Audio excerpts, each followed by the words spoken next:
Good morning, dear children. On the previous turn, we have started the chapter data handling and we have studied about what is data and what is pictograph and bar graph. So today we will discuss about double bar graph and the ways of organizing the data. Double bar graph, it shows two sets of data simultaneously. So it is useful for the comparison of the data. जब हमें दो sets of data को represent करना है एक साथ तो हम डबल बार ग्राफ का यूज करते हैं. इससे क्या होगा कि हम दोनों डाटा को कंपेयर कर सकते हैं. जैसे suppose this graph is showing the marks obtained by a student in two different academic sessions 2005 and 6 and 6-7 in the 5 subjects. So in 2005 the student obtained 30 marks in maths. In 2006 he or she obtained 60 marks. Then we can easily compare them and we can say that the student has shown the improvement in maths in 2006-7. Similarly, in social science, in 2005-6, he or she obtained 50 marks, and in 2006-7, he or she obtained approximately 55 marks. So the marks have shown improvement, but the improvement is less. Similarly, if we see this subject English, in 2005-6, he or she is obtaining 50 marks, and in 2006-7, it is approximately 45 marks. So we can easily say that he or she shows decline in performance in 2006 in comparison to 2005. And in Hindi, in both the years, he or she is obtaining the same marks. It means there is no improvement or no declination in the marks or in his or her performance.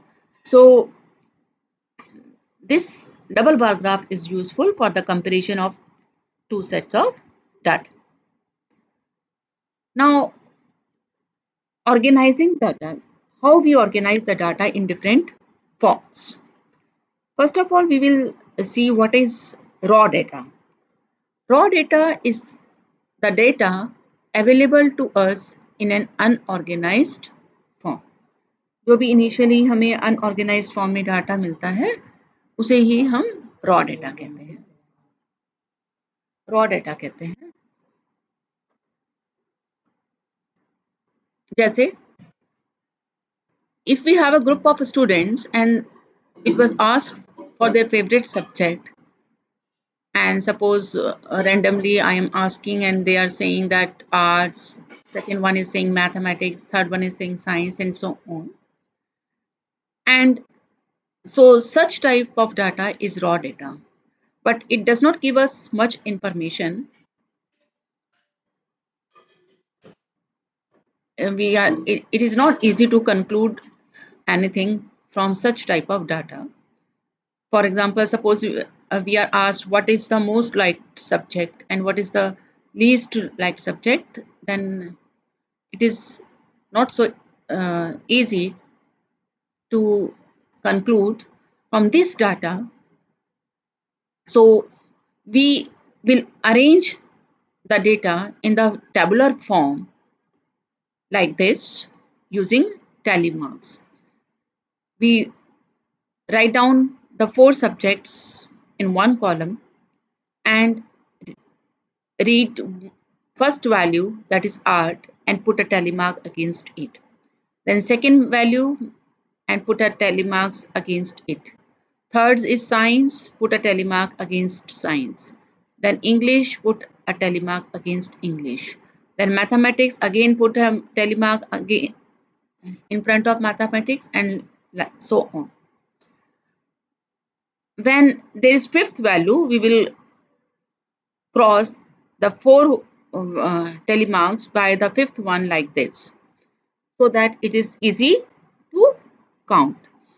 जब हम इस तरह से bundle बना देते हैं तो counting easy हो जाती है, हमें पता है ये तभी मिलेगा हमें जब ये 5 का बंडल बन जाएगा, तो काउंटिंग इजी हो जाएगी, हमें एक एक टैली मार्क को काउंट करने की आवश्यकता नहीं पड़ेगी।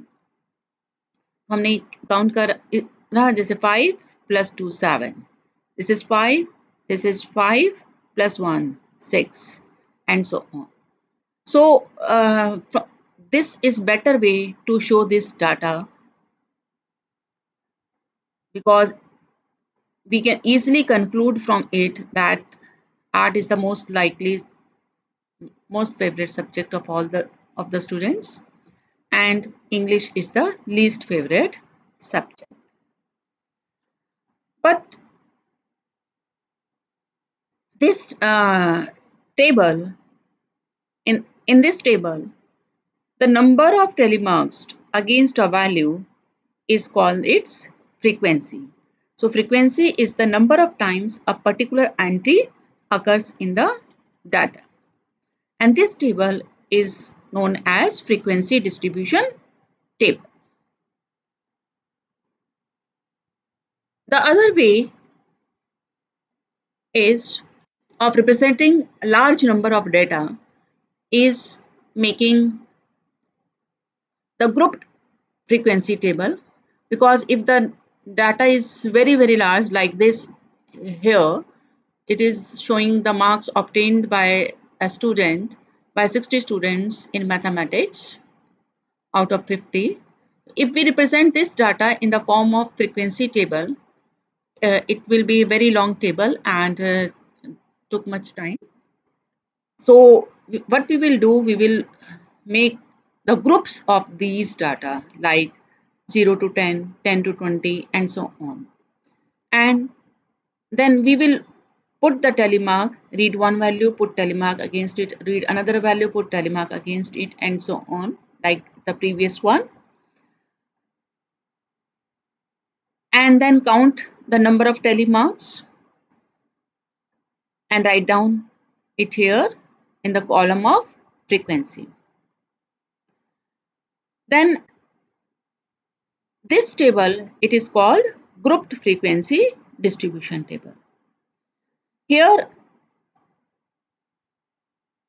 these groups, they are called the class intervals. And the first number, the lower one number is called lower limit, and the second one is called the upper limit of the class. And the difference between the lower and upper limit, it is called the class width or class interval. Here 10 is showing in both the intervals, but it will be counted in that interval in which it is the lower limit. तो 10 को हमें यहाँ count नहीं करना है first class interval में, we will count it in second one. Similarly, 20 will be counted in third one, 30 will be counted in this fourth one, and so on. So that's all for today. Thank you.